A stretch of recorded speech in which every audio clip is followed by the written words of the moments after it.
I got into Warhammer about 3 years ago, and as I waded through the endless ocean of lore, one story kept rising above the rest. The Emperor's champion, Sigismund.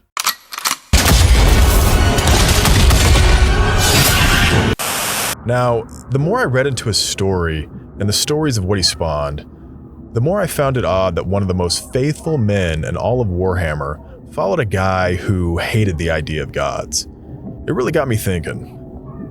The Emperor wanted a future built on reason, but what Sigismund shows is that humans aren't built for reason. We're built for belief.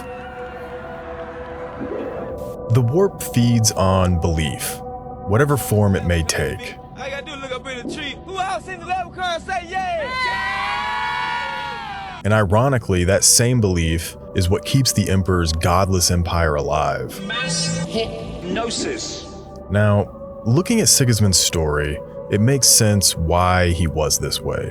He wasn't born into the glory days of the Imperium. He was raised on old Earth before the dream of the Imperium ever meant anything.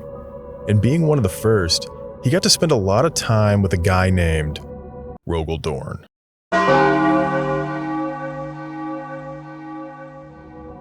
The exact dialogue isn't preserved in detail, but the tone is consistent across lore.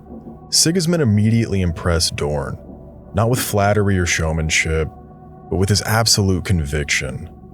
Dorn saw in Siggy a reflection of his own values, but burning with a zeal Dorn himself couldn't trust. He followed the Emperor's playbook, logic over belief, order over faith. The whole dream of the Imperium was built on that idea, that humanity could outgrow superstition. But Siggy was proof. Even the most disciplined soldier needed something to believe in when logic couldn't carry you any further. And when Terra needed someone who wouldn't break, Dorn didn't turn to the cautious or the reasonable. He turned to Sigismund.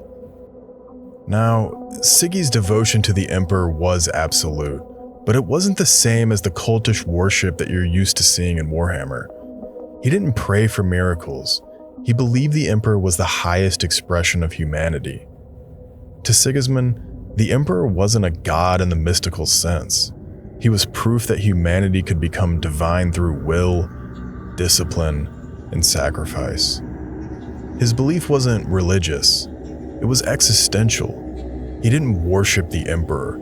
He was the Emperor's belief made flesh. After Sigismund's death, things evolved. Over centuries of isolation, constant war, and the ecclesiarchy's rise, the Black Templars turned that belief into full-blown religion. They pray, they chant, and they absolutely call the Emperor a god. They see every battle as a sacred act, every crusade as divine penance.